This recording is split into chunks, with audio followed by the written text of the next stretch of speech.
And yet, several Republicans were quick to downplay the leaked group chat, calling it a mistake, while others stopped short of demanding any action be taken against the officials involved. I think it's inside baseball. I mean, they used an encrypted app, it's my understanding, and somebody, a reporter or some third party, was invited to join.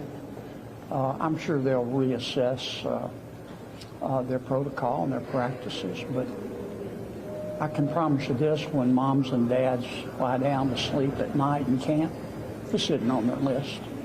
This isn't on their list. Somebody made a mistake. It happens. First off, we absolutely need to go after the Houthis, and we've been way behind in getting it done, so I'm very glad that the administration is doing that.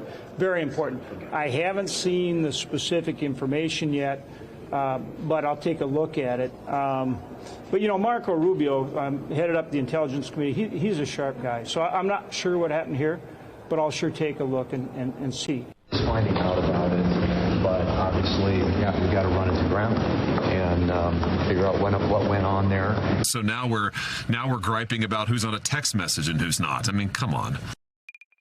What if there was Democratic lawmakers or Democratic administration officials passing around classified information on unsecure channels? So I haven't been watching the news all day because I'm working, but I'm told the administration acknowledged an error, and they're trying to determine how another telephone number got included in that, and they'll figure it out and they'll improve the process. I'll tell you what, Eugene, we do know how Republicans would be talking about how classified information is stored, privacy concerns, Presidential Records Act. We know because they hinged almost the entire 2016 election closing argument on Hillary Clinton and her server, and yet the irony seems utterly lost here. But her emails, yes, the irony is completely lost. And there was nothing in the whole Hillary Clinton email episode that even begins to approach this security breach. This is the most amazing thing I've ever heard in a long, long time in Washington. I just want to point out there were two blocks of material that Jeff Goldberg said he left out of the piece he wrote in Atlantic, and one was about the war plans when Pete Hegseth apparently described in detail what was going to happen, when, where, who. But there was another chunk that apparently was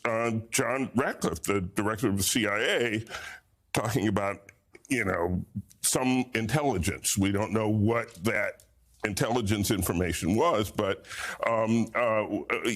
was it sources and methods? Was it stuff that could indeed get someone killed, aside from the bombing, but, someone who's giving us information, who knows? We have no idea what it is, and Jeff did the responsible thing by leaving it out. But that just gives an idea that this was really serious. They were talking about really, really secret stuff, as David said, on phones, apparently, that are not safe at all, that are you have to assume Xi Jinping is listening when when you're talking on this, if he wants to.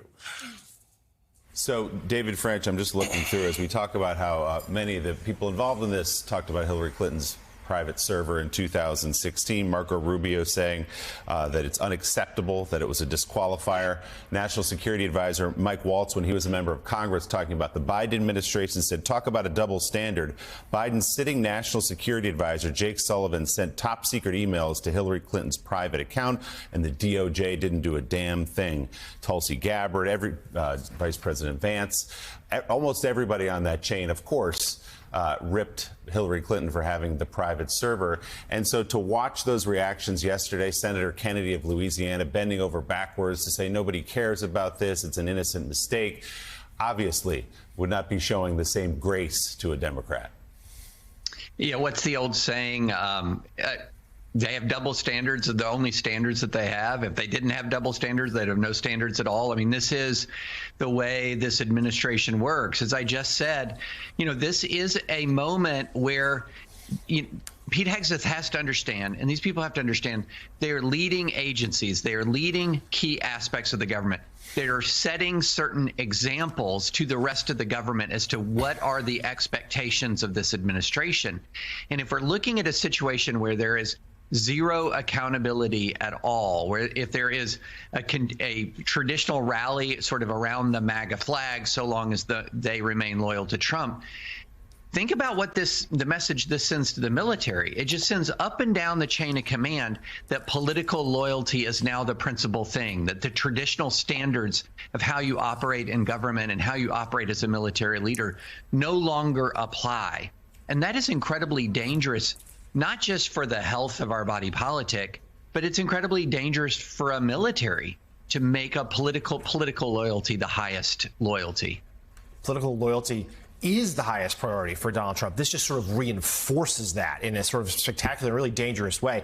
And we should note in some ways how lucky the people involved in this Signal chat are that they added Jeffrey Goldberg and not someone else who had more nefarious intentions. How this operation seemed to go off without a hitch, according to all reporting at the time, and now what we learned yesterday. There could have been sort of sources, methods compromised, lives could have been endangered because of leaks like this. And then secondarily, Mika, it's also really revealing in terms of just the power structure in President Trump's White House and administration, where J.D. Vance flat out disagrees in these texts with the decision to go in after the Houthis, second-guessing President Trump's call, which is, I think, something that's not going to be well received in the Oval Office as they continue to sift through the fallout here. And it's actually Stephen Miller, the Deputy Chief of Staff, who comes in and says, the president was clear on this, this is what he wants, and everyone falls into line, sort of revealing in some ways who the real power centers are in this administration. We'll be talking to Jeffrey Goldberg in our next hour, which